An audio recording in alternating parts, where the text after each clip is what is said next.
Muito bem, meus amigos, é um prazer uma vez mais a gente poder fazer aquele comentário de todas as semanas aqui no site. Desta vez, diferente de todos os comentários anteriores, vou aproveitar esse momento para fazer um lançamento no site, ainda oficiosamente, do livro que vai ser lançado oficialmente no mês que vem, num congresso na Associação Nacional de Transportes Públicos, a ANTP, lá em Brasília. É o livro que eu tive o prazer de preparar para denunciar uma porção de coisas que vão muito mal das pernas na questão do transporte de forma geral do país e em especial no transporte de cargas, uma tecla que eu venho batendo já há algum tempo. O livro se chama Despoluindo sob Trilhos. É um livro de fôlego. É o resultado de uma tese de doutorado, depois transformada em livro, e aí, somado a isso, todos os aspectos dos últimos acontecimentos que envolveram a nossa nova sociedade em transformação. Nós estamos vivendo a plena era da sociedade em rede. E estas manifestações que surgiram alguns poucos meses atrás são produto de uma série de aspectos da organização diferenciada dessa sociedade em redes, a partir de nós. E um desses nós, ou um desses núcleos, quis entender que a questão do transporte, e naquele momento o transporte, no que dizia respeito ao preço da tarifa do ônibus, estava exagerado e aí houve toda aquela manifestação que deu no que deu. Parece que vários setores da sociedade acordaram para que algumas mudanças de fato na política convencional, na política tradicional a partir de partidos políticos, que essa é a política que tem que ser feita também, e não só a política das ruas, possa se modificar.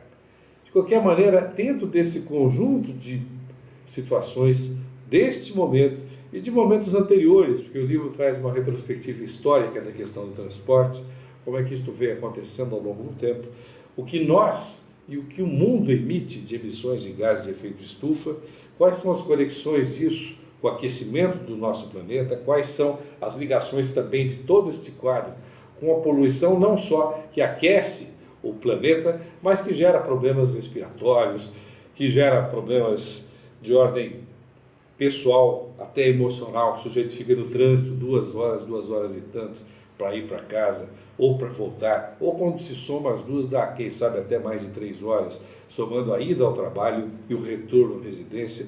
Isso gera problemas de estresse, isso gera problemas na coluna do indivíduo, fica horas sentado no carro. Vocês imaginem e pensem para todos de que forma isso influencia, seja no ônibus, seja no transporte, portanto, coletivo, através de metrô, quando existe o metrô, seja dentro das vans, quando elas fazem alguns desses complementos do transporte das pessoas, sejam com os caminhões em infinitas e longas filas nas estradas, congestionando o acesso aos portos e impedindo o ir e vir natural de cidades, por exemplo, litorâneas importantes da região sudeste de São Paulo, como a cidade de Santos, onde está localizado o maior porto da América Latina, e a cidade de Guarujá, que se chama margem esquerda do Porto de Santos, para onde se destinam cargas, por exemplo, de contêineres, que é, na verdade, uma grande forma de movimentação de cargas que o mundo inteiro adotou e que nós estamos ainda andando lenta e muito tortuosamente esses caminhos da modernidade.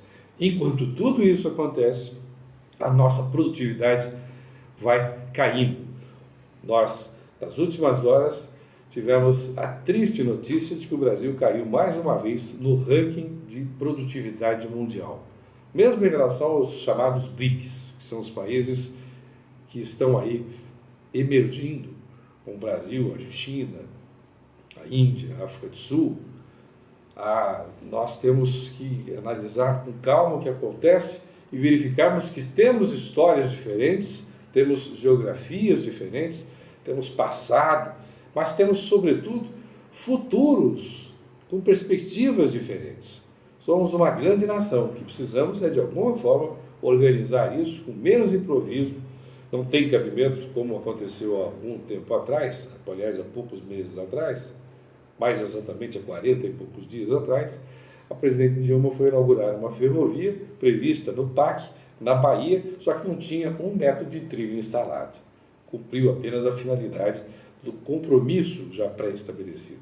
Isso é o improviso e tantas outras coisas que a gente vai observando, da falta de planejamento, da falta de visão. Alguém pode dizer, bom, mas a gente não podia imaginar que fosse tanto comércio exterior por exportação de grãos, como está acontecendo, a gente não podia, portanto, imaginar tanto congestionamento nas rodovias que dão acesso aos portos. Mentira!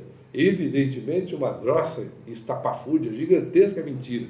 É possível planejar, sim, é possível crescer, mas é preciso pensar com um pouco mais de capacidade de organização de etapas de ações concretas, o que a gente pode chamar de política pública. Então, esse livro, Despoluindo Sob Trilhos, que eu tenho o prazer de pré-anunciar aqui no nosso site, será lançado dentro de mais alguns dias, em Brasília, durante um congresso específico da questão de transportes do país, trata disso, a falta de uma política pública para o nosso país, como isso pode ser feito, quais são as conexões disso. Eu tenho prazer enorme de poder dar uma pequena contribuição. Isso é um assunto que merece a reflexão dos setores da sociedade como um todo, sejam setores produtivos na área do agronegócio, sejam nas áreas mais complexas também que envolvem os ambientalistas, sejam entre os partidos políticos, sejam entre as pessoas, de alguma forma todos nós sentimos de perto as consequências dessa confusão toda na questão logística de transportes, concentrando em cima de caminhões e não distribuindo isto de uma forma mais organizada, por exemplo, a partir da utilização de trens.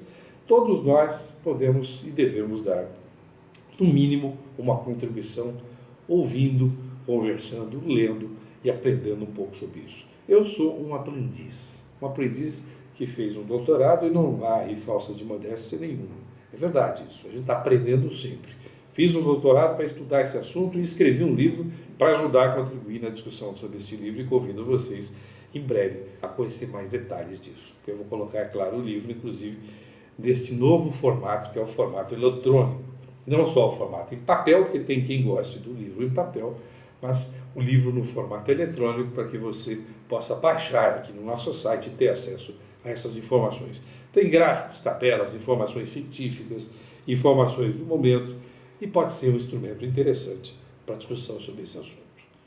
A gente volta mais uma vez a falar sobre esse assunto, que aliás é como eu tenho dito aqui, uma tecla repetida, às vezes batida por mim. Até lá.